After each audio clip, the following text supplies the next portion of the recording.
여러분, 지금 이 순간 세상에서 가장 비싼 침묵이 어디에서 흘러나오는지 아십니까? 지난 5일 미 공군 공중급유기 KC-135 스트라토 탱커가 이란 인근 페르시아만 상공을 비행하던 중 비상코드 7700을 송출하며 기내 비상사태를 알린 뒤 카타르 상공에서 신호가 사라졌습니다.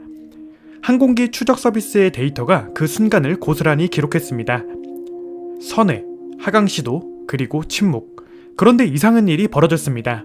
미군은 공중급유기의 상태에 대한 어떠한 공식 성명도 발표하지 않고 있습니다. 이란 역시 이번 사건에 자국이 관여했다는 성명을 발표하지 않았습니다.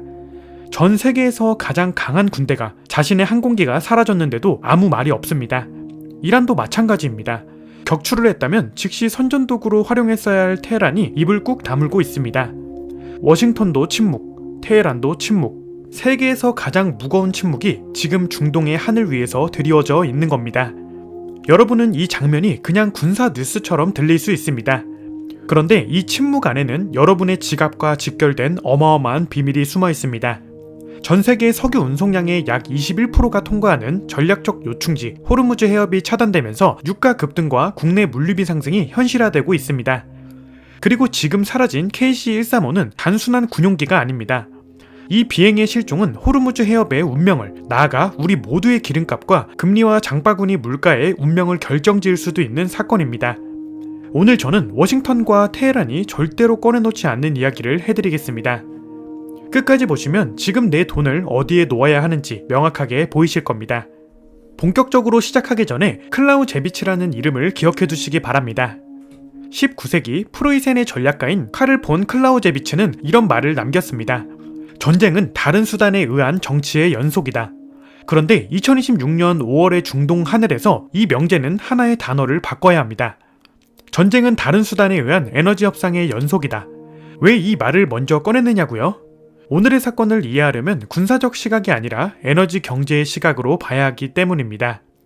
KC-135의 실종을 단순한 비행기 추락사고나 전쟁 피해로 이해하는 순간 여러분은 시장이 보내는 가장 중요한 신호를 놓치게 됩니다. 여기서 핵심 개념 하나를 짚어드리겠습니다. 전문용어로 파워 프로젝션이라고 합니다. 쉽게 말하면 힘을 멀리 뻗을 수 있는 능력입니다.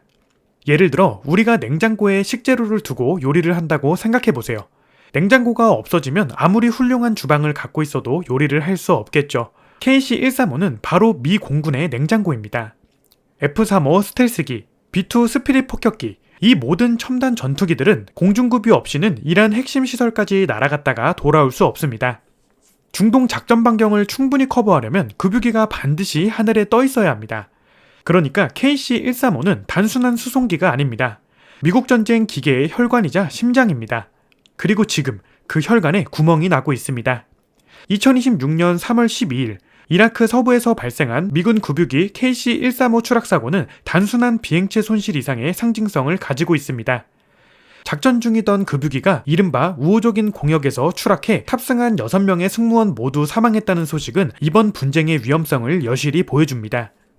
그리고 거기서 끝나지 않았습니다. 이란이 사우디아라비아의 프린스 술탄 공군기지를 공격해 미국 공군의 KC-46과 KC-135 공중급유기 5대가 피해를 입었다는 보도가 있었으며 미군은 이라크 상공에서 손실한 2대를 포함해 현재까지 7대의 공중급유기가 작전에서 제외된 것으로 보입니다. 7대, 그리고 이번에 또 한 대가 페르시아만 상공에서 사라졌습니다. 합산하면 최소 8대의 공중급유기가 이번 미국-이란 충돌 과정에서 전선을 이탈했다는 이야기가 됩니다. 왜 워싱턴이 침묵하는지 이제 감이 오시나요? 이건 단순한 사고 은폐가 아닙니다. 이것은 미국의 군사적 약점이 노출되는 순간입니다. 세계 최강 미국이 냉장고를 잃어가고 있다는 겁니다. 그리고 이 사실이 시장에 알려지는 순간 무슨 일이 벌어질지 지금부터 그 공식을 차근차근 풀어드리겠습니다. 자, 이제 본격적으로 현재 상황을 해부해드리겠습니다. 지금 호르무즈 해협에서 벌어지는 사태를 이해하기 위해 반드시 알아야 할 쟁점을 4가지로 정리해드리겠습니다. 이 4가지를 머릿속에 새기고 나서야 비로소 KC-135의 실종이 여러분의 돈과 어떤 연결고리를 갖는지 보이기 시작합니다. 쟁점 첫 번째, 이것은 전쟁이 아니라 에너지 협상입니다. 2026년 2월 28일 미국과 이스라엘이 이란 내 반정부 시위 세력 지원 및 핵무기 개발 저지를 명분으로 이란을 선전포고 없이 기습 선제 타격하면서 이번 충돌이 발발했습니다. 언론은 이 사건을 전쟁이라고 부르지만 실상을 들여다보면 전혀 다른 본질이 보입니다. 미국은 지상군을 단 한 명도 이란 땅에 들여보내지 않았습니다. 공습 위주로만 작전이 진행되고 있습니다. 왜냐고요? 미국의 압도적인 군사력에 의해 이란을 단 시일 내에 굴복시킬 수 있을 것이라는 트럼프 대통령의 예상과는 달리 이란 전쟁은 2달 가까이 지속되며 미국을 초조하게 만들고 있습니다. 특히 저가 드론과 미사일을 이용한 영내 동맹 공격 및 호르무즈 해협에 대한 사실상의 통제가 효과를 거두며 미국을 당혹하게 만들었습니다. 다시 말해서 이 싸움의 본질은 이란이 호르무즈 해협이라는 에너지 수도꼭지를 쥐고 미국을 압박하고 있는 구도입니다. 미국은 핵과 제재라는 카드를, 이란은 세계 원유의 21%가 흐르는 수로라는 카드를 들고 벌이는 극한의 치킨 게임입니다. 쟁점 두 번째, 휴전은 됐지만 협상은 결렬됐습니다. 파키스탄 등 중재국들의 노력을 통해 4월 7일 2주간의 휴전이 성사됐습니다. 그러나 휴전 기간 중 열린 1차 종전 협상은 주요 의제에 대한 양측의 의견 차이로 결렬되었고 기싸움을 이어가던 양측은 2차 종전 협상 개최에도 실패하였습니다. 트럼프 대통령이 휴전 만료 직전에 휴전 연장을 선언함에 따라 전쟁 재개 가능성에 대한 우려는 일단 덜었으나 5월 초 현재 협상의 교착 국면이 지속되고 있습니다. 여기서 중요한 포인트가 있습니다. 지금 시장이 가장 두려워해야 할 상황은 전쟁의 재개가 아닙니다. 협상의 교착입니다. 전쟁이 재개되면 확전에 대한 공포로 유가가 폭등하지만 세계가 함께 해결책을 찾기 위해 달려듭니다. 그런데 교착 상태는 다릅니다. 아무것도 결정되지 않은 상태. 불확실성이 무한정 연장되는 상태. 이것이 에너지 시장의 가장 치명적인 독입니다. 기업들은 투자를 멈추고 선사들은 계약을 미루며 보험사들은 중동 항로 보험료를 계속 올립니다. 결국 가장 손해를 보는 건 중동 원유 수입에 절대적으로 의존하는 한국 같은 나라입니다. 쟁점 세 번째, 한국은 구조적으로 가장 취약한 나라입니다. 이게 핵심입니다. 한국이 수입하는 원유의 70.7%, 액화 천연가스의 20.4%가 중동에서 오는 데다 수입 원유의 95%가 호르무즈 해협을 통과하는 구조입니다. 95%입니다. 미국은 자국산 셰일 오일을 뽑았을 수 있고 유럽은 파이프라인으로 대체할 수 있습니다. 그런데 한국은 호르무즈 해협이 막히면 원유 공급의 거의 전부가 차단됩니다. 게다가 미국이 걸프 해역에 갇힌 민간 선박이 호르무즈 해협을 통과해 탈출할 수 있도록 군용기와 군함으로 호위하는 프로젝트 프리덤 작전을 개시한 당일 한국 선박이 피격됐다는 첩보가 접수되어 정부가 사실 확인에 나선 상황입니다. 이미 한국 선박이 그 불길 속에 들어가 있다는 뜻입니다. 수치로 보면 더 무서워집니다. 유가가 배럴당 $20 상승할 경우 한국의 연간 석유 수입 비용이 약 10조 원 증가합니다. 배럴당 $50까지 오르면 25조 원대 증가를 감수해야 합니다. 현재 전쟁 이전 대비 유가는 이미 $30 이상 뛰었습니다. 지금 이 순간 한국은 연간 15조 원 이상의 추가 에너지 비용을 치르고 있다는 계산이 나옵니다. 반도체 산업은 생산 원가가 3에서 4% 증가하고 조선업은 선박용 디젤류와 철강제 원가 상승으로 수익성이 약화되며 자동차 부품업계는 국제 운송료 증가로 경쟁력이 약화되고 있습니다. 석유화학은 원유 수입 가격 상승으로 원자재 원가가 급증하며 전 산업의 인플레이션 압력이 가해지고 있습니다. 수출로 먹고 사는 나라에서 수출 경쟁력이 동시에 무너지는 상황이 지금 벌어지고 있는 것입니다. 단순히 주유소에서 기름값이 오르는 문제가 아닙니다. 수출 기업의 이익률이 깎이고 그 기업의 주가가 눌리고 그 기업에 다니는 직장인의 연봉 협상력이 약해지는 연쇄 반응입니다. 그리고 이제 네 번째 쟁점. 이게 오늘 영상의 핵심입니다. 바로 지금부터 말씀드릴 내용은 대부분의 언론이 다루지 않고 있는 숨겨진 뇌관입니다. 쟁점 네 번째. 여기가 바로 시청자 여러분이 오늘 반드시 알아야 할 숨겨진 뇌관입니다. 지금 미국은 전쟁을 지속할 물리적 능력을 잃어가고 있을 수 있습니다. 일반적으로 사람들은 이렇게 생각합니다. 세계 최강 미국이 이란 같은 나라한테 밀릴 리 없다고요. 맞습니다. 핵 잠수함, 항공모함, F-35, B-2 군사력 자체만 보면 미국이 압도적입니다. 그런데 실제 돈의 흐름, 실제 전장의 흐름은 전혀 다른 그림을 그리고 있습니다. 아까 제가 말씀드렸죠. KC-135는 미 공군의 냉장고라고. 이란이 사우디아라비아 프린스 술탄 공군기지를 공격해 KC-46, KC-135 공중구비기 5대가 피해를 입었으며 이라크 상공에서 손실한 2대를 포함해 7대의 공중구비기가 작전에서 제외된 것으로 보인다는 분석이 나왔습니다. 그리고 이번에 또 한 대가 페르시아만 상공에서 비상신호를 보내고 사라졌습니다. KC-135는 현재 미 공군이 전 세계적으로 약 396대를 운영하고 있습니다. 이 중 중동작전에 투입된 것은 일부이고 그 중에서만 이미 최소 7대에서 8대가 전선을 이탈했습니다.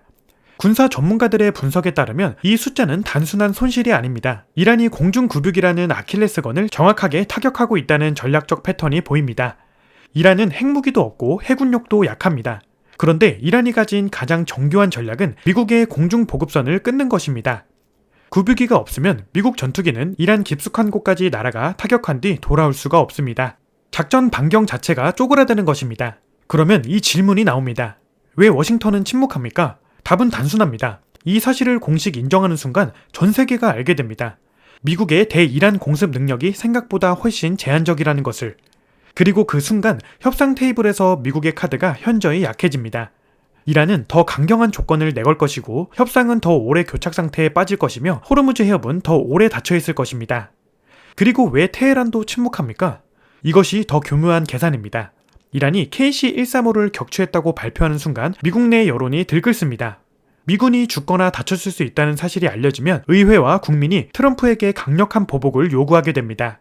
그러면 협상의 여지가 사라집니다. 영국 언론은 중동 무력 충돌의 향후 양상이 이란에서 실종된 미국 조종사의 생사에 크게 좌우될 가능성을 배제하지 않고 있으며 이란이 추락한 미국 조종사의 영상을 공개한다면 미국 의회와 국민들이 트럼프 행정부의 군사작전을 중단하고 테헤란과 협상에 나서도록 압력을 가할 것이라고 분석했습니다. 그러니까 지금 이란의 전략은 이렇습니다. 격추했을 수도 있는 이 사실을 밝히지 않음으로써 미국 조종사의 생산을 협상 카드로 쥐고 있는 것입니다. 공개하면 보복이 오고 공개하지 않으면 협상에서 우위를 점할 수 있습니다. 테헤란은 지금 이 카드를 가장 결정적인 순간에 사용하기 위해 묵묵히 기다리고 있을 가능성이 있습니다. 이것이 바로 오늘 영상에 숨겨진 뇌관입니다. KC-135의 실종은 단순한 항공사고가 아닙니다. 이것은 미국의 전쟁 지속 능력이 외부에 알려진 것보다 훨씬 더 제한적이라는 신호이며 협상에서 이란이 생각보다 훨씬 강한 레버리지를 쥐고 있다는 증거입니다. 그리고 협상이 교착 상태에 빠져있는 한 호르무즈 해협은 계속 막혀있을 것이고 유가는 계속 오를 것이며 한국 경제는 계속 출혈을 겪을 것입니다. 자, 이제 가장 중요한 질문으로 들어가겠습니다. 그래서 앞으로 어떻게 됩니까? 여러분의 포트폴리오와 지갑은 어느 방향으로 흘러가게 됩니까? 향후 전개될 상황을 시나리오 ABC 3가지로 나눠드리겠습니다. 시나리오 A, 협상 타결, 긍정 시나리오. 미국과 이란 양측의 핵 프로그램, 호르무즈 해협, 제재 해제 등 핵심 쟁점에서 여전히 간극이 큰 상태이지만 쟁점 대부분에서 합의의 윤곽이 잡히기 시작했다는 분석도 있습니다. 만약 협상이 타결된다면 어떤 일이 벌어질까요? 첫째로 유가입니다. 현재 브렌트유가 배럴당 105달러 수준에 머물러 있습니다. 협상 타결 소식이 나오는 즉시 유가는 단기적으로 10에서 15% 급락할 가능성이 높습니다. 배럴당 88에서 92달러 구간으로의 복귀가 예상됩니다. 일주일 안에 주유소에서 리터당 100에서 105원 정도의 가격 하락을 기대해 볼 수 있는 수준입니다. 둘째로 환율입니다. 지금 원달러 환율은 중동 리스크를 반영해 안전자산인 달러에 대한 수요가 높아진 상태입니다. 협상이 타결되면 위험 자산 선호 심리가 돌아오면서 원화가 강세를 보이고 환율은 일정 부분 하락할 것입니다. 셋째로 주식시장입니다. 에너지 기업 주가는 단기적으로 하락 압력을 받겠지만 정유 관련 수입 비용이 줄어드는 항공, 해운, 석유화학, 내수소비재 업종이 일제히 반등할 것입니다. 특히 한국 조선주들이 주목할 만합니다. 해상 물류가 정상화되면 선박 발주가 다시 늘어날 수 있기 때문입니다. 그런데 이 시나리오의 확률은 솔직히 높지 않습니다. 협상의 핵심 쟁점인 이란의 핵 프로그램은 양측이 한치도 물러서지 않는 영역입니다. 미국은 완전한 핵 포기를 요구하고 이란은 핵 주권을 사할 문제로 보고 있습니다. 2026년 5월 현재 이 간극을 메울 만한 중재자가 보이지 않습니다. 가능성 자체는 열려 있으나 단기 타결 확률은 전체의 20% 이하로 봐야 합니다. 시나리오 B, 교착 장기화, 부정 시나리오. 현재로서 가장 현실성이 높은 시나리오입니다. 협상은 계속 열리고 닫히기를 반복하지만 핵심 합의는 도달하지 못하고 호르무즈 해협은 선별적 통행을 허용하는 반봉쇄 상태를 이어가는 구도입니다. 이란 혁명수비대는 하루 통행 선박수를 10여 척 수준으로 엄격히 제한하고 있으며 해협을 완전히 닫기보다는 자신들의 통제하에 두고 선별적 통행을 허용하는 방식을 취하고 있습니다. 이 시나리오에서 유가는 어떻게 움직일까요? 현재 브렌트유가 105달러 수준인 가운데 전문가들은 봉쇄가 3개월 이상 지속될 경우 유가가 130에서 150달러 수준까지 상승할 수 있다고 경고하고 있습니다. 이 경우 국내 경유 가격은 리터당 2,500원 선을 넘어설 수 있습니다. 운수업, 택배업, 음식 배달업 전반에 충격이 전해지고 그 충격은 소비자 물가를 타고 모든 가게의 지갑으로 스며듭니다. 환율은 어떨까요? 원달러 환율은 불확실성이 장기화되면서 달러 강세 기조가 지속됩니다. 수입 물가 상승이 고착화되면 한국은행이 금리 인하 속도를 늦출 수밖에 없는 딜레마에 빠집니다. 경기는 나쁜데 금리는 못 내리는 상황. 바로 스태그플레이션의 초입입니다. 전 세계 해상 원유 물동량의 약 20%가 통과하는 에너지 동맹 호르무즈 해협의 봉쇄 공포가 현실화하면서 한국 경제에 유례없는 스태그플레이션 경보가 켜진 상황입니다. 이 시나리오의 발현 확률은 약 55에서 60%입니다. 지금 이 글을 읽는 시점에서 가장 무게를 두고 대비해야 할 경로입니다. 시나리오 C, 교착 붕괴와 전면전 재개. 최악 시나리오, KC-135 실종. 그리고 만약 이란이 미군 조종사를 생포하고 영상을 공개하는 순간 시나리오 C의 문이 열립니다. 미국 내 여론이 극도로 격앙되고 트럼프 행정부는 정치적 압박을 받아 강경 군사행동에 나설 수 있습니다. 혹은 반대로 이란이 조종사 카드를 협상에 활용해 미국이 굴욕적인 조건으로 물러나는 시나리오도 이 영역에 포함됩니다. 만약 전면전이 재개된다면 유가는 어떻게 됩니까? 전문가들은 최악의 경우 유가가 배럴당 170달러에서 200달러까지 상승할 수 있다고 경고하고 있습니다. 유가 200달러라는 숫자가 얼마나 파괴적인지 실감하실 수 있도록 비유를 하나 들겠습니다. 지금 우리가 아는 모든 경제 공식이 리셋됩니다. 항공사들이 줄줄이 운항을 중단하고 물류비가 폭발적으로 오르며 전기요금 인상이 불가피해지고 소비자 물가지수가 10%를 넘어서는 초인플레이션 국면에 진입하게 됩니다. 공급 차질이 1개월 지속될 경우 발전소 가동률 저하로 전기요금이 15에서 20% 상승할 우려가 있습니다. 전기요금 20% 오른다는 건 반도체 공장, 데이터 센서, 모든 제조업 기업의 생산 원가가 직격탄을 맞는다는 의미입니다. 현재 코스피와 코스닥은 이 시나리오에서 20-30% 조정이 불가피할 것으로 보입니다. 게다가 숨겨진 변수가 하나 더 있습니다. 호르무즈 해협을 통과하는 원유의 90%가 아시아 수입국들로 향하던 만큼 봉쇄 이후 중동산 원유의 대체 수요가 미국으로 집중되는 구조가 형성되었습니다. 즉, 전면전 재개 시나리오에서 미국은 에너지 수출 초강대국이 되고 아시아 국가들은 막대한 비용을 치르는 극명한 승자, 패자 구도가 펼쳐집니다. 미국에는 오히려 경제적 이득이 될 수 있는 이 구조, 이것이 왜 트럼프 행정부가 종전에 그렇게 소극적인지를 설명하는 또 하나의 맥락입니다. 이 시나리오의 발현 확률은 약 25%입니다. 낮지 않습니다. 4번에 한 번은 최악의 시나리오가 온다는 것, 절대로 무시할 수 없는 확률입니다. 세 시나리오를 정리하면 이렇습니다. 협상 타결이라는 좋은 시나리오는 20%, 교착 장기화라는 나쁜 시나리오는 55에서 60%, 전면전 재개라는 최악의 시나리오는 25%. 이 확률 분포만 보더라도 지금 이 시장에서 낙관적인 포지션을 그대로 유지하는 것이 얼마나 위험한지 감이 오실 겁니다. 자, 이제 가장 날카로운 질문들을 직접 던지고 답해드리겠습니다. 지금쯤 여러분의 머릿속에 이런 질문들이 맴돌고 있을 겁니다. 질문 하나, 유가가 이렇게 오르는데 지금이라도 에너지 관련 주식을 사는 게 맞습니까? 결론부터 말씀드리겠습니다. 지금 시점에서 단순히 유가 상승을 보고 정유주나 에너지주를 추격 매수하는 것은 매우 위험한 전략입니다. 이유는 두 가지입니다. 첫째, 시장은 이미 상당 부분을 가격에 반영했습니다. 브렌트유가 전쟁 전 72달러에서 105달러까지 오른 지금 추가 상승의 여지가 남아있다 해도 하락 리스크가 동시에 커졌습니다. 협상 타결 뉴스 하나가 뜨는 순간 유가는 하루 만에 10% 이상 급락할 수 있고 뒤늦게 에너지주를 산 투자자들은 그 충격을 그대로 받습니다. 둘째, 더 중요한 포인트가 있습니다. 한국 정유사들은 원유를 수입해서 정제하는 구조입니다. 원유 가격이 오르면 정제 마진은 단기적으로 벌어지는 것처럼 보이지만 동시에 원가 부담도 커집니다.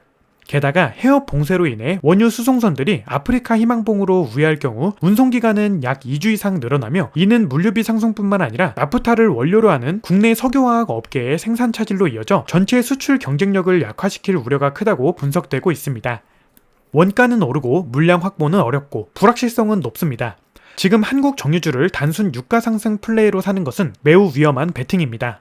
그렇다면 무엇이 맞는 전략인가? 조금 뒤에 말씀드리겠습니다.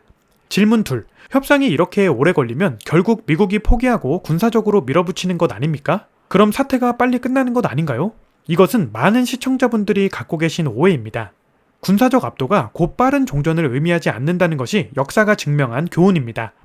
아프가니스탄에서 미국은 20년을 썼습니다. 이라크에서도 마찬가지입니다. 그리고 지금 이란은 훨씬 더 어려운 상대입니다. 동맹국들에 대한 군사적 도움 요청이 거부되고 전쟁이 길어짐에도 호르무즈 해협에 대한 군사작전 및 지상군 투입을 주저하는 트럼프 행정부의 모습은 미국의 한계를 보여주고 있다는 분석이 나옵니다. 더 결정적인 이유가 있습니다. 호르무즈 봉쇄를 계기로 미국이 2차 세계대전 이후 처음으로 원유 순수출국으로 전환될 가능성이 거론되고 있습니다. 백악관은 4월 14일 기준으로 167척의 원유 운반선이 미국을 향하고 있으며 이 가운데 103척이 빈 선창으로 미국산 원유 적재를 위해 이동 중이라고 밝혔습니다. 즉, 호르무즈가 막혀서 아시아 국가들이 미국산 원유를 사줄수록 미국 에너지 기업들의 수익이 올라갑니다. 미국 입장에서는 이 상황이 마냥 나쁜 것이 아닐 수 있습니다. 적어도 일부 세력은 이 교착 상태를 굳이 서둘러 끝낼 이유가 없는 것입니다. 이것이 바로 협상이 생각보다 훨씬 더디게 진행될 수 있는 숨겨진 구조적 이유입니다. 질문 셋. 그래서 지금 당장 나는 어디에 어떤 포지션을 취해야 합니까? 이제 가장 중요한 이야기를 해드리겠습니다. 현재 상황을 종합하면 투자자 여러분이 취해야 할 포지션은 3가지입니다. 첫 번째 포지션은 에너지 가격 해지입니다. 개인 투자자 수준에서 가장 현실적인 방법은 국제유가 관련 ETF를 포트폴리오의 일부로 편입하는 것입니다. 단 이것은 추격 매수가 아니라 해지, 즉 위험 분산의 개념으로 접근해야 합니다. 석유화학 정유 기업들은 유가 선물 시장에서 해칭을 강화해야 하며 유가가 상승하는 국면에서 미리 수입 가격을 고정하는 계약 비율을 30에서 50% 이상 확보해야 변동성에 대응할 수 있다는 조언이 나오고 있습니다. 기업들도 이렇게 하는데 개인도 자신의 생활 비중, 에너지 비중을 감안해 에너지 자산 일부를 포트폴리오에 두는 것이 합리적입니다. 두 번째 포지션은 교착 수혜주에 대한 선별적 관심입니다. 교착이 장기화되면 오히려 반사이익을 보는 분야가 있습니다. 방위산업주입니다. KC-135가 사라지고 급유기 손실이 누적될수록 미국은 물론 동맹국들도 군비 증강에 나설 것입니다. 한국의 방산 수출 기업들은 이미 폴란드, 루마니아, 중동 비분쟁 국가들로부터 수주를 늘려가고 있습니다. 교착 장기화 시나리오에서 방산 수출주는 비교적 안정적인 실적을 기대할 수 있는 영역입니다. 또 하나 눈여겨볼 분야가 있습니다. 조선업입니다. 아이러니하게 들리실 수 있지만 호르무즈 해협 봉쇄 이후 우회 항로 사용이 늘어나면서 선박 수요가 장기적으로 증가하는 구조가 형성되고 있습니다. 선사들은 상하역 항만을 바꾸거나 육상 운송을 결합하는 방식으로 우회 물류를 검토하고 있으며 해운 업계에서는 이번 사태가 단순한 지역 분쟁을 넘어 글로벌 에너지 수급과 선복 운영, 항만 연계망 전반에 영향을 미치는 구조적 리스크로 번지고 있다고 보고 있습니다. 더 긴 항로, 더 많은 선박이 필요한 시대가 열리고 있습니다. 이 구조적 변화는 한국 조선사들에게 중장기 수주 기회로 연결될 수 있습니다. 세 번째 포지션은 현금 비중 확대와 관망입니다. 이것이 가장 솔직한 조언입니다. 지금 이 상황에서 확신을 갖고 베팅할 수 있는 사람은 내부 정보를 가진 소수의 기관 투자자들 뿐입니다. KC-135 실종의 진실이 언제 어떤 방식으로 공개될지, 협상이 언제 재개될지, 트럼프가 다음에 무슨 트루스 소셜 게시물을 올릴지 아무도 모릅니다. 불확실성이 최고조일 때 가장 강한 포지션은 현금입니다. 현금을 쥐고 있어야 어느 방향으로 사태가 전개되든 저점에서 기회를 잡을 수 있습니다. 구체적인 비율로 말씀드리면 현재 시점에서 투자 가능 자산의 40에서 50%는 현금성 자산으로 유지하시는 것이 합리적입니다. 나머지 중 일부는 앞서 말씀드린 방산, 조선 등 교착 수혜 섹터에 분산하고 에너지 해지를 소량 편입하는 구성입니다. 그리고 가장 중요한 것, 지금은 한 방을 노리는 시장이 아닙니다. 살아남아야 기회를 잡을 수 있습니다. 마지막으로 댓글로 여러분의 생각을 들려주십시오. 지금 여러분은 이 상황에서 어떤 포지션을 취하고 계십니까? KC-135 사태가 협상에 어떤 영향을 줄 것이라고 보십니까? 그리고 가장 중요한 질문, 여러분은 지금 공포를 느끼십니까? 아니면 기회를 보고 계십니까? 댓글로 남겨주시면 이 채널이 여러분 한 분 한 분의 의견을 토대로 다음 부석을 이어가겠습니다. 그럼 시청해주셔서 감사합니다.